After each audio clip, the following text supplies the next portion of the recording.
Guys welcome to the channel maths concept academy. मेरा नाम रवि, मैं आपके लिए मैथमेटिकल कंटेंट और साथ ही साथ केबीएस की अपडेट लेके आता हूं। तो जैसे कि आप लोगों को पता है या नहीं है तो मैं बता देता हूं दोबारा कि हम केबीएस पीआरटी के बैच चला चुके हैं फ्री ऑफ कॉस्ट, ठीक है ना, जिसमें मैं आपको मैथ, साइंस, रीजनिंग, इंग्लिश और ईवीएस कराऊंगा फ्री ऑफ कॉस्ट। इनमें 50 के 50 नंबर की गारंटी मेरी है, एक भी नंबर कम नहीं होगा। इनमें मैं इंग्लिश में आपको वोकैब वाला सेक्शन कराऊंगा और ईवीएस में पूरे जितने नंबर के आते हैं उतने नंबर दिलवाऊंगा, ठीक है ना। तो ये 50 की गारंटी है मेरी। यहाँ आपको देखना है कि मैं कितना अच्छा कर रहा हूँ। मुझे तो पता है कि मुझे बहुत अच्छा आता है और इसमें वोकैब मैं कराऊंगा, क्योंकि मेरा ऐसा मानना है कि ग्रामर दुनिया का कोई इंसान आपको नहीं करा सकता जब तक आप न करना चाहो, ठीक है ना। चलो छोड़ो। तो अब हमने साइंस वाली सीरीज में, साइंस में 20 नंबर का आता है, जिसमें एनसीईआरटी की आपको साइंस करनी होती है क्लास 9th और क्लास 10th, और वो भी पूरी एनसीईआरटी नहीं करनी होती, लिमिटेड पोर्शन करना होता है, जो कि मैंने मार्क करा रखा है। मैं डिस्क्रिप्शन में उसका लिंक डालूंगा, आप वहां से उसे चेक कर सकते हो, ठीक है ना। तो हम साइंस में एक चैप्टर था वर्क एनर्जी, एक चैप्टर था वर्क एनर्जी, उसकी हम एनसीईआरटी का सारा चैप्टर पढ़ा चुके हैं। आपको सारा चैप्टर एनसीईआरटी के सारे एग्जाम्पल करा चुका हूं और एनसीईआरटी के सारे एक्सरसाइज के क्वेश्चन करा सकता हूं, करा चुका हूं, ठीक है ना। तो अब बच्चों की डिमांड आ रही थी कि सर ये सब तो हो गया, अब हमें वर्क एनर्जी के और क्वेश्चंस चाहिए। तो कहीं कहीं से क्वेश्चन उठा के, चाहे यूपी के एग्जाम हो, चाहे DSSB हो, चाहे रेलवे के एग्जाम हो, मैं उस चैप्टर के क्वेश्चन इकट्ठे करके लाया हूं। You should respect my hard work for that, ठीक है ना। अदरवाइज आपको ये सारे क्वेश्चन एक जगह नहीं मिलते, ठीक है ना। तो अभी भी मौका है, साथ चलें और तैयारी करें और पूरा सिलेक्शन लेके जाएं। बाकी आपकी इच्छा है, ठीक है ना। आपको ऐसा लग रहा है कि कोई और आपको सिलेक्शन दिलाएगा तो आप गलत फहमी में। कह रहे हैं कि डैम, डैम मतलब बांध। बांध में क्या करते हैं, हम पानी को रोकते हैं, पानी को हाइट तक रोकते हैं। तो हाइट की वजह से कौन सी एनर्जी होती है, पोटेंशियल एनर्जी, और हिंदी में इसे क्या कहते हैं, स्थितिज ऊर्जा। तो आंसर आ जाएगा पोटेंशियल एनर्जी, आंसर भी है, ठीक है ना। चलो अब इसके बाद question number 2, when a body fall freely toward the earth the total energy. देखो, मानो ये अर्थ है, ये ऑब्जेक्ट नीचे की तरफ गिर रहा है, तो एनर्जी पे क्या फर्क पड़ेगा। तो देखो, दिमाग लगाओ। सबसे पहले आपको लग रहा है कि जब वो नीचे की तरफ गिरेगा तो उसका काइनेटिक एनर्जी बढ़ेगा, वेलोसिटी बढ़ेगा, लेकिन याद करो साथ ही साथ पोटेंशियल एनर्जी घटेगा। और मैंने आपको एक टॉपिक पढ़ाया था जिसका नाम था law of conservation of energy, law of conservation of energy, Hindi में ऊर्जा का संरक्षण नियम। इसके हिसाब से मैंने बताया था कि टोटल एनर्जी हमेशा क्या रहती है, कंजर्व रहती है। क्या रहती है, कांस्टेंट रहती है। क्या रहती है, कांस्टेंट रहती है। तो रिमेन्स कांस्टेंट। मैं टॉपिक पढ़ा चुका हूं, टॉपिक जिसको नहीं समझ आ रहा कहां से पढ़ा है वो मेरी वीडियो में जाके डिस्क्रिप्शन में होगा, इसका पूरा लिंक जाके देख सकते हो। पावर, पावर का फॉर्मूला मैंने बताया था, पावर का फॉर्मूला होता है work upon time, work upon time. अब ये वुमेन वर्ड अननेसेसरी ऐड करा हुआ है, मैन वर्ड ऐड करे, कुछ भी करे, फॉर्मूला वर्क अपॉन टाइम ही रहेगा, चाहे कुछ भी हो, ठीक है ना। ओके, चलो मैं आंसर नहीं देख खाता ताकि आपको ऐसा ना लगे मैं अपने लिए देख रहा हूं। स्प्रिंग इज कॉम्प्रेस्ड, मतलब एक स्प्रिंग थी, ये स्प्रिंग है मान लो, ठीक है, यहां तक थी, आपने इसको पिचका के यहां तक कर दिया, कॉम्प्रेस कर दिया, मतलब फोर्स लगा के कॉम्प्रेस कर दिया। The potential energy of the compressed spring. अब समझना क्या कह रहा है, कॉम्प्रेस्ड स्प्रिंग की पोटेंशियल एनर्जी पे क्या फर्क पड़ेगा। देखो अब हमारे पास क्या आएगा, दिमाग लगाना। देखो अब हमारे पास एनर्जी क्या होती है, एनर्जी हमारे पास क्या होती है, पोजीशन की वजह से होती है, तभी इसे पोटेंशियल एनर्जी कहते हैं। तो जब मैंने इसे कंप्रेस किया तो इतने कंप्रेशन की वजह से इसके अंदर एक एनर्जी स्टोर हुई जिसे कहेंगे पोटेंशियल एनर्जी। अब जैसे ही मैं स्प्रिंग को छोड़ूंगा वो पोटेंशियल एनर्जी क्या हो जाएगी मेरी, पोटेंशियल एनर्जी क्या हो जाएगी मेरी, इसको आगे को ले जाएगी, तो आंसर आ जाएगा डिक्रीज, ठीक है ना। अगला क्वेश्चन आता है आपके पास, अगला क्वेश्चन आता है potential energy of a girl standing maximum, girl नहीं मैक्सिमम, ओके नाउ। एक लड़की की पोटेंशियल एनर्जी मैक्सिमम कब होगी, जब वो खड़ी हो, जब वो स्लीपिंग लेटी हो ग्राउंड में, ठीक है ना। ओके नाउ, इसके बाद बैठी हो और बैठी हो, तो कब होनी चाहिए, जब वो खड़ी होगी, ठीक है, क्योंकि खड़ी वाले केस में उसका एक हाइट होगा और हाइट की वजह से क्या बन जाएगा, mgh पोटेंशियल एनर्जी का फॉर्मूला, ठीक है ना। अगला इसके बाद बहुत यूजफुल है क्वेश्चन, बहुत बहुत बहुत यूजफुल, ठीक है ना। A child on a skateboard is moving at a speed of इतना, after a force act on a child speed becomes इतना। एक लड़का था, वो स्केटबोर्ड के ऊपर था, उसकी वेलोसिटी कितनी थी, 2 मीटर पर सेकेंड। अब उसको एक फोर्स लगा और अब फोर्स लगने के बाद उसकी जो वेलोसिटी हो गई वो हो गई 3 मीटर पर सेकेंड। क्वेश्चन क्या है, व्हाट कैन यू से, ये सारे क्वेश्चन एक साथ नहीं मिलेंगे, I am saying again and again. Okay now, what can you say that about the work done by the external force. Now work done ने क्या किया, तो देखो क्वेश्चन देखो, आंसर है पॉजिटिव वर्क डन। क्यों है समझो, क्योंकि फोर्स किस तरफ लगा, आगे की तरफ, वो मूव भी किस तरफ करा, आगे की तरफ। अगर दोनों सेम डायरेक्शन होता है तो उसे कहते हैं पॉजिटिव वर्क। याद आया, अगर मान लो यही क्वेश्चन होता और 2 की जगह स्पीड 1 हो जाती, मतलब ये तो तय हो गया ना कि अब फोर्स किस तरफ लगा, अपोजिट तरफ। यानी कि अगर 1 हो जाता तो फोर्स लगता है इस तरफ, वो मूव कर रहा है इस तरफ, और इस केस में वर्क क्या होता है, नेगेटिव वर्क। आप कहीं से भी एक क्वेश्चन ढूंढोगे तो आपको बस आंसर बताया जाएगा। मैं आंसर के साथ साथ कितनी पॉसिबिलिटीज क्रिएट हो सकती हैं वो भी आपको एक्सप्लेन कर रहा हूं ताकि आपको समझ आए। अच्छा, ये सेम क्वेश्चन आ गया। Okay, Mike applied 10 newton force, force है 10 न्यूटन, डिस्टेंस है 3 मीटर, टाइम है 10 सेकेंड। जो दूसरा है उसने भी फोर्स 10 न्यूटन और यहां पे टाइम दे रखा है 1 मिनट। 1 मिनट मतलब 60 सेकेंड। किसने ज्यादा वर्क किया, हु डिड मोर वर्क। ठीक है ना। वर्क का फॉर्मूला क्या होता है बच्चों, फोर्स इंटू डिस्प्लेसमेंट। यहां पे फोर्स और डिस्प्लेसमेंट सेम है, यहां पे भी फोर्स और डिस्प्लेसमेंट सेम है, यानी कि वर्क क्या आएगा, सेम आएगा। Both did the same work. अगर यही क्वेश्चन में आ जाता पावर, क्या आ जाता, पावर। सुनते रहना मैं क्या कह रहा हूं, यही चीज आपको कहीं नहीं मिलेगी, बार बार कह रहा हूं। पावर का फॉर्मूला मैंने आपको क्या कहा था, वर्क अपॉन टाइम है, तो power inversely proportional to time. और मैंने आपको कहा था अगर दोनों का वर्क सेम हो तो जिसका टाइम कम होगा उसकी पावर ज्यादा, और जिसका टाइम ज्यादा होगा उसकी पावर कम। तो किसका टाइम कम है, इसका, तो इसकी पावर क्या आ जाती, ज्यादा आ जाती। देखो यही चीज आपको एक्चुअली में करनी है, क्वेश्चन से रिलेट करना है चीजों को। ठीक है ना। ओके ना, वर्क डन बाय टेंशन। अभी टेंशन को हिंदी में कहते हैं तनाव, या कह दो खिंचाव। अब इसका मतलब क्या होता है, आप एक रस्सी है, मानो ये एक दीवार है, दीवार पे एक रस्सी बंधी हुई है, ठीक है ना, ऐसे ढीली डाली है। अब आपने क्या करा, इसी रस्सी को खींच दिया तो रस्सी क्या हो जाएगी, टाइट हो जाएगी। तो यही टाइट को हम इंग्लिश में कहते हैं टेंशन और हिंदी में कहते हैं तनाव। ठीक है ना। अब क्वेश्चन देखो, work done by tension in the string when a ball tied to the string whirled along a circle. Circle के अलोंग बॉल धागे में बांध के सर्कल की तरह घुमाई जा रही है। ठीक है ना। तो अब वो कह रहा है वर्क कितना होगा, तो दिमाग लगाना। देखो वर्क है ना, तो वर्क का फॉर्मूला मैंने बताया था F D cos theta actual work होता है। मान लो आप बॉल को घुमा रहे हो, और याद करो जिसने मेरी क्लास अच्छे से ली होगी तो मैंने आपको कहा था सर्कुलर केस में कोई वर्क नहीं होता, सर्कुलर केस में कोई वर्क नहीं होता। क्यों, क्योंकि टेंशन किस तरफ लगेगी, अंदर की तरफ। रस्सी में खिंचाव किस तरफ होगा, अंदर की तरफ। ये अंदर की तरफ क्यों होगा खिंचाव, मैं बता देता हूं। मान लो रस्सी में आपने बॉल बांधी है, पत्थर बांधा है, अब ये पत्थर का वजन किस तरफ होगा, नीचे की तरफ। पत्थर का वेट किस तरफ होगा, नीचे की तरफ। और ये फोर्स किस तरफ लगाएगी, रस्सी ऊपर की तरफ, और इसी फोर्स को टेंशन कहते हैं। तो टेंशन की डायरेक्शन हमेशा इस वेट के अपोजिट डायरेक्शन में होती है। तो टेंशन की डायरेक्शन हमेशा इनवर्ड होता है, और ये मूव कैसे कर रहा है, टेंजेंशियली। और दोनों पे कितना एंगल होगा, 90 डिग्री। मैंने ये क्लास में बहुत खूबसूरती से एक्सप्लेन करा रखा है। ठीक है ना। अगला आता है work done by tension in the string when the ball tied. Okay, ये तो वही क्वेश्चन आ गया, क्या हो गया, चलो कोई नहीं। चलो मैंने बताया था 1 kilowatt hour equal to 3.6 into 10 की पावर 6 जूल होता है, और इसको हम कमर्शियल यूनिट भी कहते हैं। क्या कहते हैं, कमर्शियल यूनिट।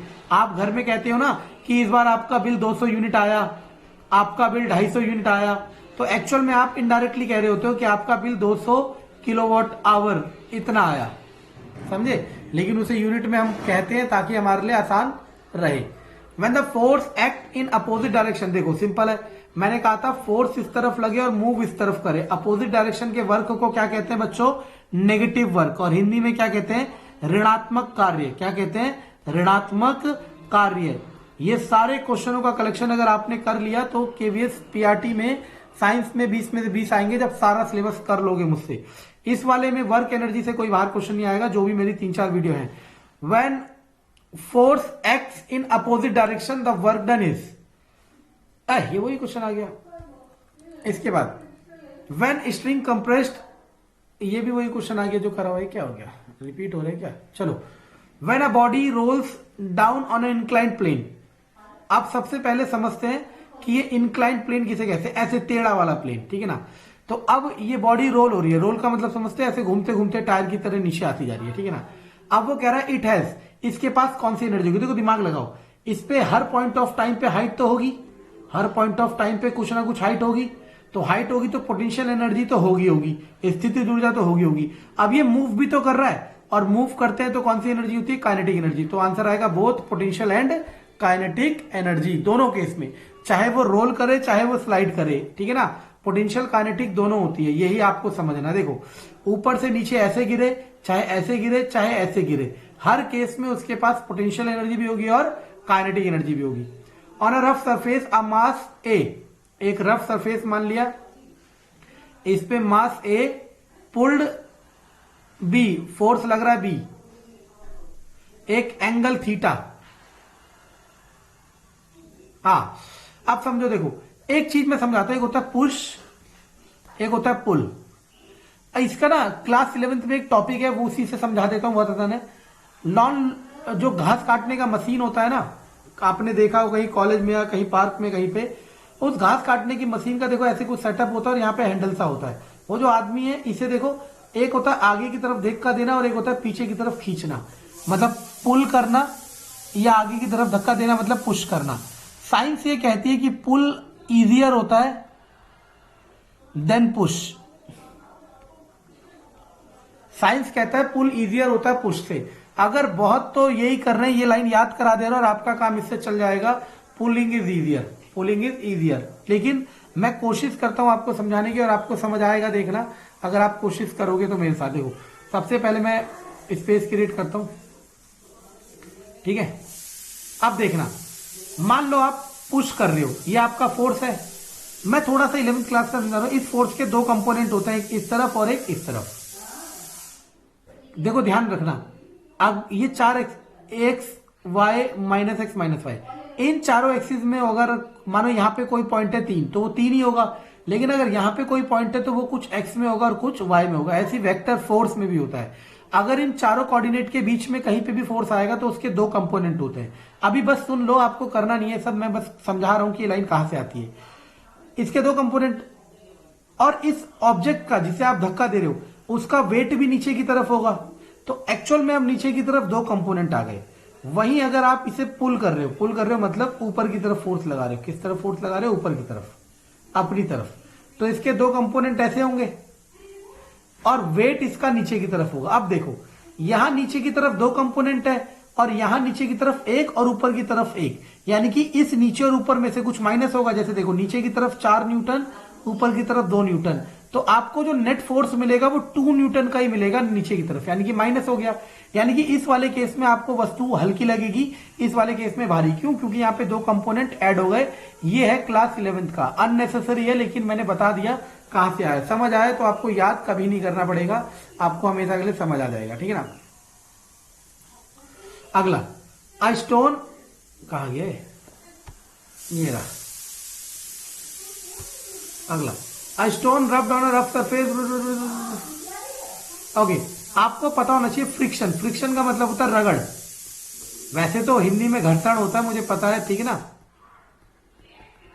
रगड़, याद रखना, फ्रिक्शन करते हैं तो हीट डेवलप होती है। क्या डेवलप होती है? हीट। आपको पता ही है, सर्दी में सर्दी लगती है तो हाथ को हम रगड़ते हैं आपस में ताकि हमारे हाथ गर्म हो जाए, वही होता है फ्रिक्शन। अगला, work done bye a body from force distance curve. अगर आपको फोर्स और डिस्टेंस का कर्व दे रखा और इससे वर्क निकालना हो तो याद रखना इसका एरिया निकालते हैं। क्या निकालते हैं? एरिया। ये मोशन वाले चैप्टर में कराया जाएगा, मोशन वाले चैप्टर में कराया जाएगा। अभी के लिए याद करना है, ठीक है ना। मोशन चैप्टर जब मैं सीरीज स्टार्ट करूंगा, अभी करने वाला हूं इसी हफ्ते, तब आपको कराया जाएगा, ठीक है ना। स्लोप कब निकालते मैं ये भी बता देता हूं। जब डिस्टेंस और टाइम का ग्राफ हो और स्पीड या वेलोसिटी निकालनी हो, स्पीड या वेलोसिटी, तब स्लोप निकालते हैं, ठीक है ना। हर एक क्वेश्चन आपके लिए मैंने चुना है, आप चाहो तो इसका बहुत अच्छे से इस्तेमाल कर सकते हो, लेकिन इस्तेमाल करना ही नहीं करना ये सिर्फ प्योरली आप पे डिपेंड करता है, मेरे पे डिपेंड नहीं करता है, ठीक है ना। अगला, ये तो हमने कर ही लिया। इन ऐसा system unit of potential energy, energy चाहे कोई सी हो उसकी ऐसा यूनिट क्या होती है, जूल। चाहे वो एनर्जी काइनेटिक एनर्जी हो, स्थिति वो गतिज ऊर्जा, चाहे पोटेंशियल एनर्जी स्थितिज ऊर्जा, चाहे सरफेस एनर्जी, कोई भी एनर्जी हो उसकी यूनिट क्या होगी, जूल, आंख बंद करके, ठीक है ना।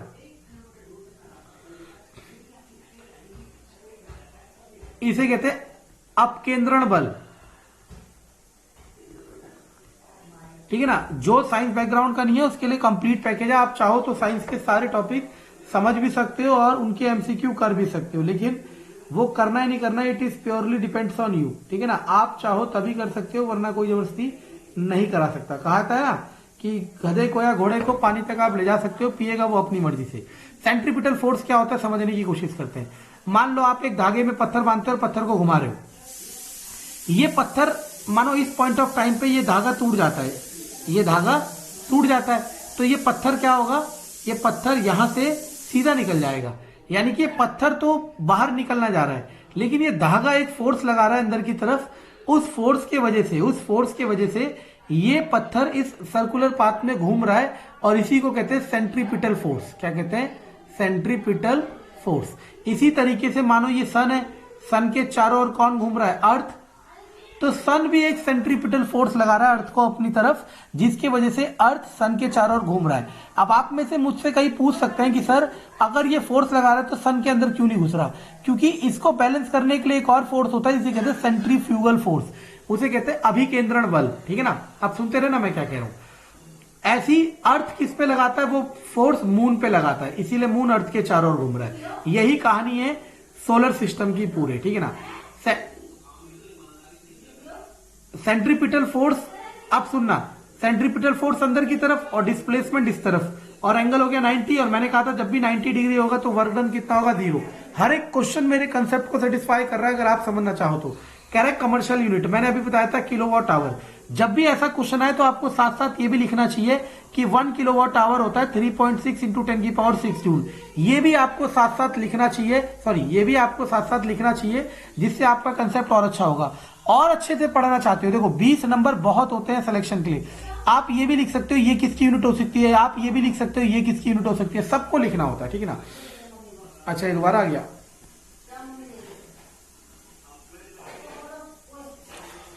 ओके, तो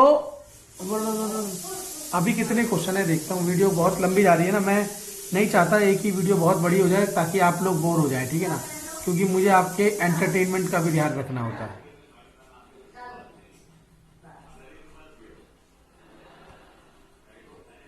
चलो पीछे से स्टार्ट करते हैं, क्योंकि पीछे से थोड़ा अलग क्वेश्चन दिख रहे हैं। अगला, उसने कहा आई स्पीड, ओके ना, what is the speed of moving object is when the speed of, okay ना, स्पीड डबल हो रही है तो काइनेटिक एनर्जी का formula directly proportional to v²। अगर ये 2 टाइम्स होता है तो ये कितना हो जाता है, 4 टाइम्स, बताया था ना डायरेक्टली, देखा ये किस में आ रखा था, यूपीटीजीटी में आ रखा है ये, ठीक है ना। ये सारे क्वेश्चन आपके लिए इंपॉर्टेंट है, अगर आप समझ, यार क्या हो रहा है, अगर आप समझना चाहो तो।